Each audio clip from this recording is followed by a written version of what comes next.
चलिए, आज आपको भारत के एक बहुत ही प्राचीन और पवित्र शहर कांचीपुरम ले चलते हैं। एक ऐसी जगह जहां सदियों से जिंदगी की रफ्तार बहुत धीमी और शांत रही है। लेकिन साल 2004 में इसी शांति के पर्दे के पीछे एक ऐसी साजिश पनप रही थी जो जल्द ही पूरे देश को हिलाकर रख देने वाली थी। कांचीपुरम का वरदराज पेरुमल मंदिर। भक्तों के लिए ये सिर्फ एक मंदिर नहीं था, बल्कि शांति और सुकून का एक ठिकाना था। एक ऐसी जगह जिसके बारे में लोग मानते थे कि ये दुनिया की सबसे महफूज जगह है। सोचिए, एक पवित्र स्थान जहां हिंसा के बारे में कोई सोच भी नहीं सकता। लेकिन 3 सितंबर 2004 को इसी पवित्र जगह की शांति हमेशा के लिए भंग हो गई। ये मंदिर, जो कभी आस्था का इतना बड़ा केंद्र था, एक बेहद क्रूर हत्या का गवाह बना। ये एक ऐसा क्राइम सीन बन गया जिसने विश्वास और डर के बीच की महीन रेखा को हमेशा के लिए मिटा दिया। तो कांचीपुरम की दुनिया में थोड़ा और गहरे उतरते हैं। ये एक ऐसी जगह थी जो बाहर से देखने में बिल्कुल व्यवस्थित, आत्मविश्वासी और लगभग अछूत महसूस होती थी। मतलब यहाँ की हवा में चमेली की खुशबू और वैदिक मंत्रों का जाप घुला रहता था। परंपरा और पवित्रता का एक जीता जागता माहौल। अब इस कहानी के बिल्कुल सेंटर में है शंकर रमन। वो मंदिर के मैनेजर थे, लेकिन शंकर रमन सिर्फ एक कर्मचारी नहीं थे, वो उसूलों वाले इंसान थे। उन्हें यकीन था कि मंदिर की पवित्रता के साथ कहीं न कहीं खिलवाड़ हो रहा है, और वो सच को सामने लाने के लिए किसी भी हद तक जाने को तैयार थे। तो सवाल ये है कि शंकर रमन ने अपनी आवाज़ उठाई कैसे? उन्होंने एक के बाद एक चिट्ठियां लिखनी शुरू कर दी। अपने इस अभियान में वो पैसों की गड़बड़ियों को उजागर कर रहे थे, जिसे यहाँ झूठ की परतें कहा गया है, उससे खोल रहे थे।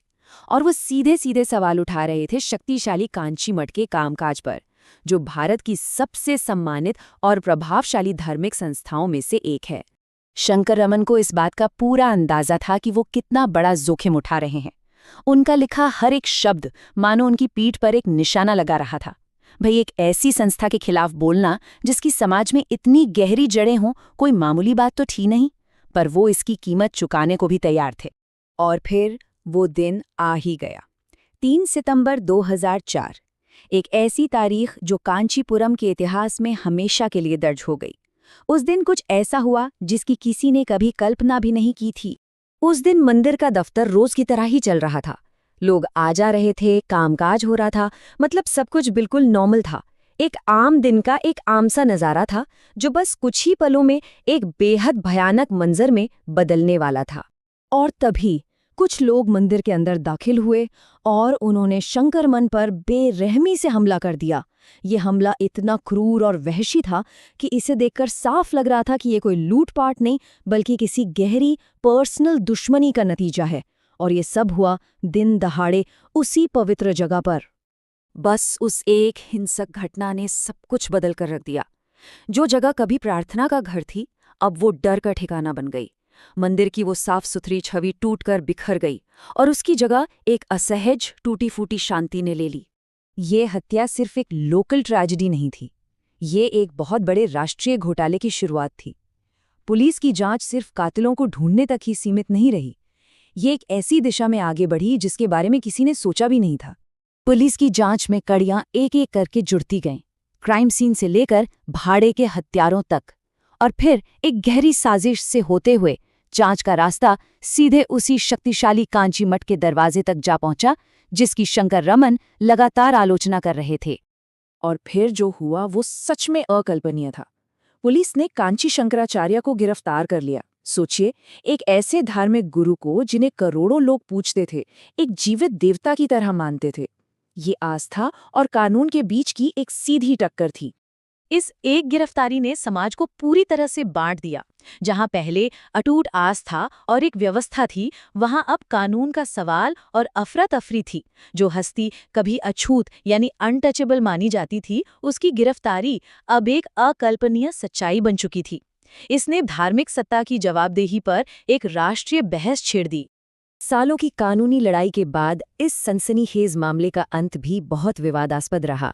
लेकिन आज भी इस केस पर जो खामोशी छाई हुई है, वो किसी भी अदालती फैसले से ज्यादा भारी लगती है।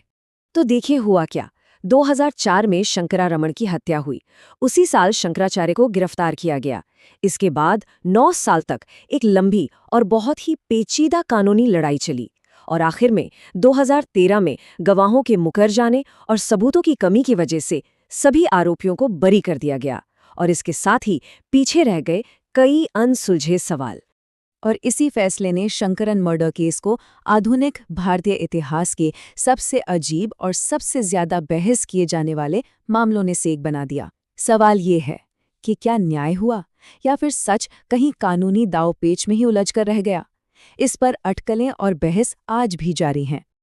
आज भी वरदराज पेरुमल मंदिर में प्रार्थनाएं होती हैं, घंटियां बजती हैं और भक्त आते जाते हैं। सब कुछ पहले जैसा लगता है, लेकिन उस दिन का सच कहाँ है? ये एक ऐसा सवाल है जो आज भी कांचीपुरम की हवाओं में गूंजता है। शंकरमन की कहानी हमें एक बात याद दिलाती है कि पानी किसी भी चीज से बेहतर राज छुपाता है। ये कहानी हमें ये भी याद दिलाती है कि कभी-कभी सबसे पवित्र दीवारों के अंदर ही सबसे गहरे रहस्य छिपे होते हैं, जो हमें सत्ता की व्यवस्थित और आत्मविश्वासी बाहरी परत के पार देखने के लिए मजबूर करते हैं।